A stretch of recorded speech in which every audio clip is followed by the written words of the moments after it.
Hey everyone, and welcome. Let's talk about something that hits close to home for so many of us, that constant feeling of being totally wiped out.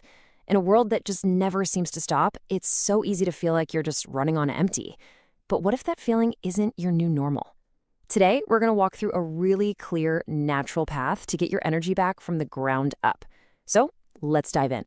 You know the feeling, right? It's honestly one of the most frustrating things.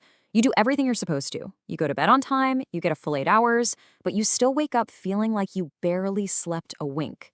If that sounds familiar, trust me, you are not alone.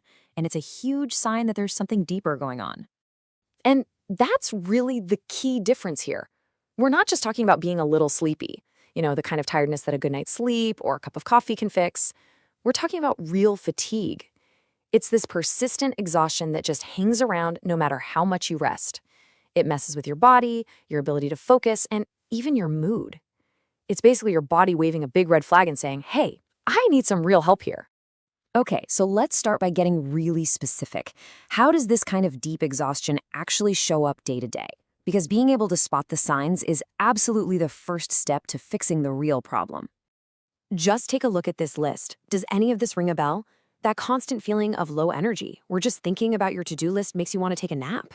Or that classic brain fog, where simple tasks feel impossible, like you're trying to think through a thick cloud.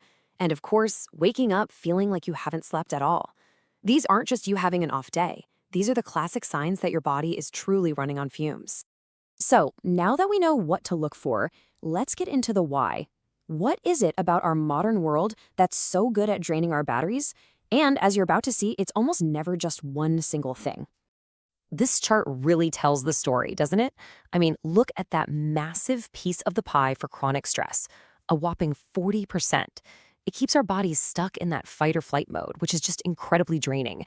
But it's not just stress. You can see how poor sleep, not getting the right nutrients, and even poor digestion all team up to create this perfect storm of exhaustion. Now, here's a really interesting way to look at this, and it comes from the ancient practice of Ayurveda. They have this concept called ojas, which is basically your body's deep, vital essence, your inner wellspring of strength and immunity. From this perspective, fatigue isn't you being broken. It's simply that your well of ojas is running low and just needs to be refilled. All right, so that brings us to the most important part. What do we actually do about it?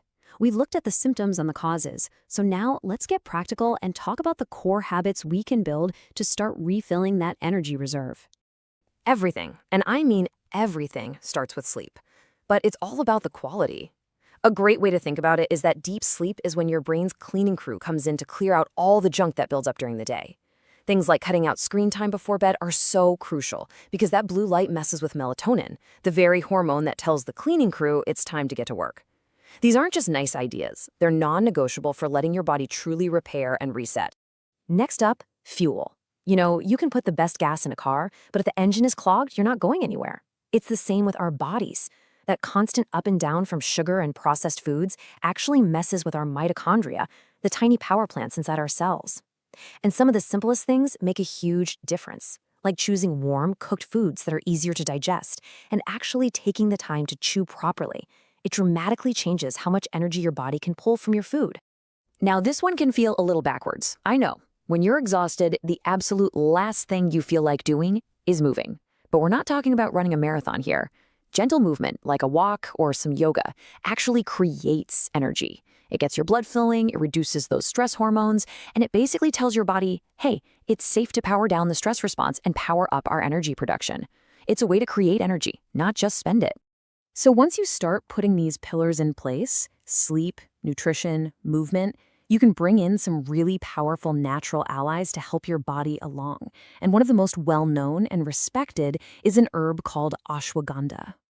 So to really get how ashwagandha works, you have to understand this word, adaptogen. Think of it like a smart thermostat for your body's stress response. Instead of just cranking up the heat with artificial energy like caffeine does, an adaptogen helps your body get better at adapting to stress. It helps you find your balance from the inside out. So how does it actually do that? Well, it goes right to the root causes we talked about earlier. It supports your adrenal glands, which get totally overworked by chronic stress. It helps your body regulate hormones like cortisol. And by doing that, it not only helps you sleep better, but it helps you slowly and surely rebuild your physical and mental stamina over time. And for anyone who's curious about trying it, it's pretty straightforward. The typical dose is about a half to 1 teaspoon of the powder per day. You can take it in the morning to help you stay resilient all day, or you can take it at night. A lot of people like it in warm milk to really help your body recover while you sleep. Now, it's really important to remember that this is a marathon, not a sprint. This is about natural restoration. You might start to feel a little more mental clarity in a week or two. Then, over a month or so, you'll notice your energy levels start to even out, fewer of those big crashes. But the real goal, that deep overall stamina, that comes with consistency over the long haul. This is about truly correcting the issue, not just putting a Band-Aid on it. So, when you put this all together, what's the big takeaway? Well, it really comes down to a fundamental choice we all have to make in how we manage our energy every single day. This slide just lays it out perfectly. On one side, you've got stimulation, your caffeine, your sugar, your energy drinks. Sure, they give you a temporary jolt, but it's borrowed energy. And you always have to pay it back, usually with a much deeper crash later on. But on the other side, you've got restoration. This path doesn't borrow anything. It helps you build a bigger, more sustainable energy account through real nourishment and balance. And this quote really just says it all, doesn't it? It's a huge shift in mindset. From constantly looking for that next quick fix to actually committing to a long-term investment in yourself. So I'll leave you with this one question. Don't try to change everything overnight. That's just overwhelming. Instead, what is one small, tiny step you can take today to start on this path? Maybe it's a 10-minute walk after lunch. Maybe it's turning off your phone 30 minutes before bed. Whatever it is, that one small step is how this whole journey back to feeling truly energized begins.